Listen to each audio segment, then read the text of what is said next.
Thank you, Jesus.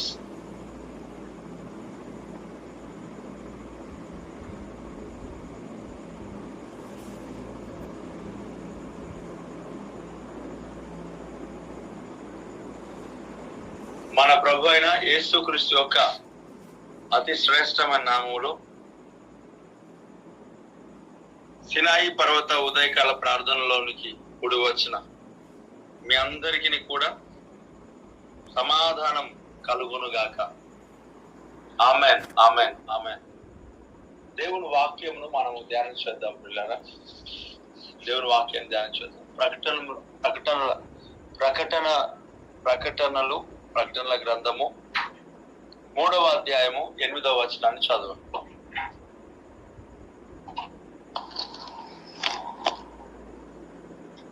నీ క్రియలను నేను ఎరుగుదును, నీకున్న శక్తి కొంచెమై ఉండినను నీవు నా వాక్యమును గైకొని నా నామము ఎరుగనలేదు.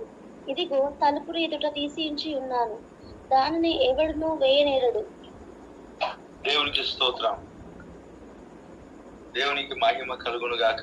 అక్కడ మొట్టమొదట అక్కడ చెప్తున్న వాక్యం, నీ క్రియలను నేను ఎరుగుదును అంటున్నాను. చూడండి పిల్లారా, దేవుని యొక్క సన్నిధిలో నీ క్రియలను నేను ఎరుగుదును, నీకున్న శక్తి కొంచెమై ఉండినను.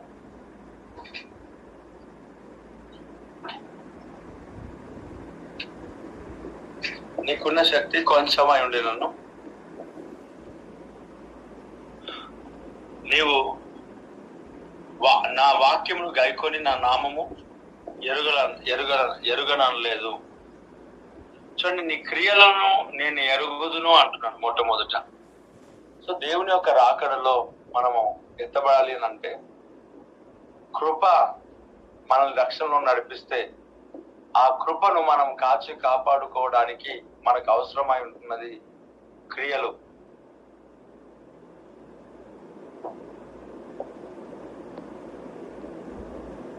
క్రియలు లేని విశ్వాసం ఎలాగనో క్రియలు లేకుండా పరలోక రాజ్యం పొందుకోవటం కూడా అసాధ్యం. క్రియలు లేకుండా ఉచితంగా రక్షణను పొందటం సాధ్యమే కానీ క్రియలు లేకుండా రక్షణను కాపాడుకోవటం అసాధ్యం. దేవునికి స్తోత్రం. దేవుని సన్నిధిలో క్రియలు అవసరం. నేను మీకు అందించిన సువార్త, ఈ వాక్యం అంతటిని, ఇది full gospel. Praise the lord. ఇది ఫుల్ గాస్పల్, ఆఫ్ కాదు. ఇది సగం దేవుడు మనకు అందిస్తలేదు, ఫుల్ గాస్పల్ ఇస్తున్నాడు. మనకు హాఫ్ ఇవ్వట్లేదు, హాఫ్ నాలెడ్జ్ మనల్ని ఇవ్వట్లేదు. మనల్ని దేవుడు ఎలా నింపుతున్నాడు అని అంటే ఫుల్ గాస్పల్ తో నింపుతున్నాడు. ఎందుకనంటే కేవలం వన్ సైడ్ ఒక్కవే ఆలోచన చేస్తే ఓన్లీ కృప, గ్రేస్ గురించే మనం మాట్లాడుతూ ఉంటాం కదా చాలాసార్లు. కాబట్టి దేవుడు వన్ సైడ్ కాదు, అనేక రకాలుగా మనల్ని ఆశీర్వదిస్తా ఉన్నాడు. కాబట్టి క్రియలు ఖచ్చితంగా అవసరం. రెండవది, ఇక్కడున్న సంఘానికి, ఫిలదెల్ఫియా సంఘంలో ఉన్నట్ట నీకున్న శక్తి కొంచెమై ఉండినను. ఎంత శక్తి కొంచెమై ఉండి, వాక్యమును గైకొనడానికి, నా నామమును అంగీకరించడానికి నువ్వు కాదని లేదు, నిలబడ్డావు అంటున్నాడు. అంటే పరిపూర్ణమైన శక్తి కాదు, ఏదో కొంచెం అంతే శక్తి. ఆ సంఘానికి ఓ బలంగా శక్తి అని లేదు.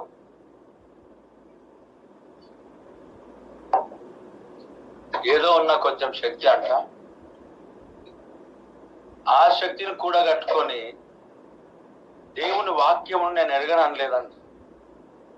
సంఘం గైకొన్నారంట వాక్యాన్ని. అంటే దేవుని వాక్యాన్ని గైకొనడానికి ఏం కావాలంట? శక్తి కావాలి, బలం కావాలి, సామర్థ్యం కావాలి. ఎవరంటే వారు దేవుని యొక్క వాక్యాన్ని గైకొనలే. ఒక మాట, నిన్ను కుడి చెంప మీద కొట్టిన వాని వైపు ఎడమ చెంప కూడా త్రిప్పము అని వాక్యం ఉంది కదా. అలా త్రిప్పడానికి ఏం కావాలా? శక్తి కావాలా. కానీ చాలా మందికి ఏ శక్తి ఉండదంటే కుడి చెంప మీద కొడితే వాళ్ళ ఒక 2 చెంపలు వాయించడం అది సర్వసాధారణంగా మనకిచ్చిన బలం, శక్తి కదా. కానీ దేవుని వాక్యం ఏం చెప్తుందంటే కొట్టడం శక్తి కాదంటాడు. మరేంటి, మనము వారికి అప్పగించుకోవటమే శక్తి అంటాడు. కాబట్టి శక్తి కొంచెం ఆయన ఉండను, వాక్యమును గాయకొని నామమును ఎరగనలేదా అంటున్నాడు. కొంచెం శక్తిలోని వాక్యాన్ని వారు గాయకున్నారంట. అలాగే పిల్లరా, ఇక్కడ ఇంకో మాట, ఈరోజు దేవుడు నీతో దర్శించిన మాట, ఇదిగో తలుపు నీ ఎదుట తీసి ఉంచున్నాను. దేవునికి స్తోత్రం. పిల్లరా, అక్కడ రాసిన మాట నీకు నాకు దేవుడు ఈరోజు ఇచ్చిన మాట. ఈరోజు ఆరంభంలో దేవుడు మనతో మాట్లాడుతుంటుండగా ఏమంటున్నాడు అక్కడ, ఇదిగో తలుపు నీ ఎదుట తీసి ఉంచి ఉన్నాను, దానిని ఎవడును వేయనేరడు. దేవునికి స్తోత్రం. ఏమంట, దేవుడు తలుపు నీ ఎదుట తీసి పెట్టాడు.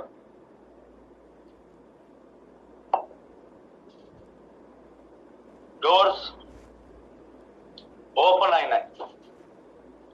అనేక దానిలో ఏదైతే డోర్స్ క్లోజ్ అయి ఉన్నాయో వాటన్నిటిని దేవుడు తీసి పెట్టాడు. Praise the lord. మొట్టమొదట మనం తెలుసుకోవాల్సింది, పరలోక రాజ్యం యొక్క తలుపు తెరవబడి ఉన్నది. Praise the lord.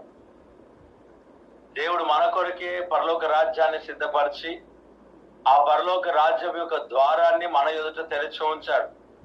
ఆ ద్వారమే ప్రభు అయిన యేసుక్రీస్తు. నేనే మార్గమును, సత్యమును, జీవమునై ఉన్నాను. పరలోకం యొక్క తలుపును దేవుడు తెరిచి ఉంచాడు. Praise the lord. ఎప్పుడైనా ప్రవేశించి ఆ మార్గంలో ప్రవేశించి నడుచుకునే కృప దేవుడు మనకిచ్చాడు. తలుపు మన ఎదుట తీసి ఉంచాడు. దానిని ఎవ్వడు వేయలేరడు. ఇంకా ఏ మాంత్రికులు, ఏ చేతబడి, ఏ చిల్లంగి క్రియలు, ఏ అపవాది కార్యములను దేవుడు ఇంకా వర్ధిలింపకుండా దేవుడు తన కార్యమును చేశాడు. తలుపు నా ఎదుట తెరచబడి ఉన్నది యేసు నామములో. తలుపు నీ ఎదుట తెరచబడి ఉన్నది యేసు నామములో. ఆమేన్. ప్రియులారా, ఈ ఉదయకాల సమయంలో నీవు దేని కొరకైతే చింతిస్తూ, ప్రార్థిస్తూ, విజ్ఞాపన చేస్తూ ఉన్నావో ఇంతకాలం, ఆ తలుపులను దేవుడు తెరిచాడు. ఆ డోర్స్ ప్రభు ఓపెన్ చేశాడు. ప్రార్థించి ఆ నూతనమైన తలుపులో ప్రవేశించదువుగాక. ఆమేన్. ధైర్యం తెచ్చుకో. ఆయన తలుపు తీసినట్లయితే ఎవడు ఆ తలుపును మూయలేడు. పరిచర్యకు ద్వారాలు తెరిచిన దేవుడు వాటిని మూయలేడు ఎవడు, యేసు నామములో. స్వార్థకు ద్వారాలు తెరిచిన దేవుడు వాటిని మూయలేడు ఎవరు కూడా, యేసు నామములో. సంఘానికి అనేక నూతనమైన ఆత్మలు దేవుడు నడిపించడానికి మార్గాలు తెరిచిన దేవుడు దాన్ని ఎవరిని కమిదట ముయ్యలేడు, యేసు నామములో. తలుపు నీ ఎదుట తెరిచి ఉన్నది. స్తోత్రం.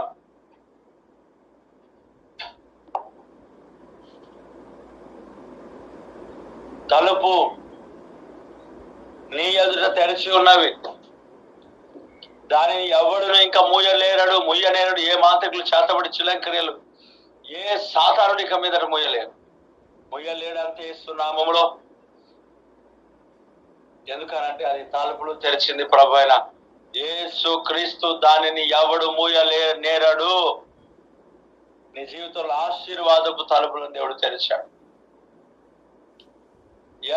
ఆకాశ తూములను దేవుడు విప్పి తెరచి ఆకాశ ధన నిధులను అంతటిని నీ యొక్క కుటుంబంలో, నీ జీవితంలో కుమరిస్తుంటున్నాడు. దాన్ని ఎవడు ముయ్యలేడు యేసు నామములో.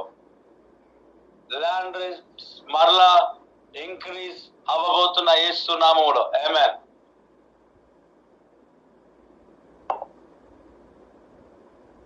నువ్వేదైతే అమ్మాలనుకుంటున్నావో ఆ రేట్స్ ఇంక్రీజ్ అవ్వబోతున్నాయి ఇన్ జీసస్ నేమ్. అప్పులన్నిటిని దేవుడు తొలగించడానికి కృప చూపుతున్నాడు. తలుపుని ఎదుట ప్రభు తీసి ఉంచున్నాడు. ఇదిగో తలుపుని ఎదుట తీసి ఉంచున్నాడు, దానిని ఎవ్వడు ఇంకా వేయనేరడు. ప్రభు ఒక తలుపులు నీ ఎదుట తెరచబడి ఉన్నాయి. ధైర్యము తెచ్చుకో ప్రియా దేవుని బిడ్డలారా. ఎవడు ఆ తలుపులు ఇక మీదట మూయడు. నీ వ్యాపారాన్ని ఎవడు మూయలేడు. నీ ఆర్థిక సహాయాన్ని ఎవడు మూయలేడు. ఈ సంఘమును ఎవడు మూయలేడు. ఏ చీకటి చిలంకరీలు ఏవి జరిగినా కంప్లీట్ గా రివర్స్ దేవుడు చేయబోతున్నాడు. దేవునికి మహిమ కలుగును గాక. ఇదిగో తలుపుని ఎదుట తీసి ఉన్నాను, దాన్ని ఎవడు ఇంకా నేరడు. వేస్తున్నా. దేవుని యొక్క పరిచర్య నిమిత్తమై ద్వారాలు తెరచబడి ఉన్నాయి. పరిచర్య కొరకై దేవుడు మార్గాలు సిద్ధపరిచి ఉంచాడు. ఈ యొక్క ఉదయకాల సమయంలో ప్రియ దేవుని బిడ్డలారా, ఆ నూతనమైన మార్గంలో మనము ప్రవేశించుదుము గాక. ఆమేన్. మహోన్నతుడా, కృపగల తండ్రి, ఈ వాక్యం మా జీవితంలో ఫలభరితంగా మార్చి నిలవబెట్టమని యేసు నామములో స్తుతిస్తూ ఆయన ప్రార్థిస్తున్నా.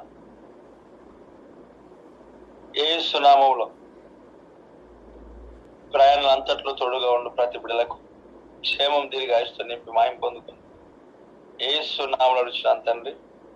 ఆమేన్. ఆమేన్.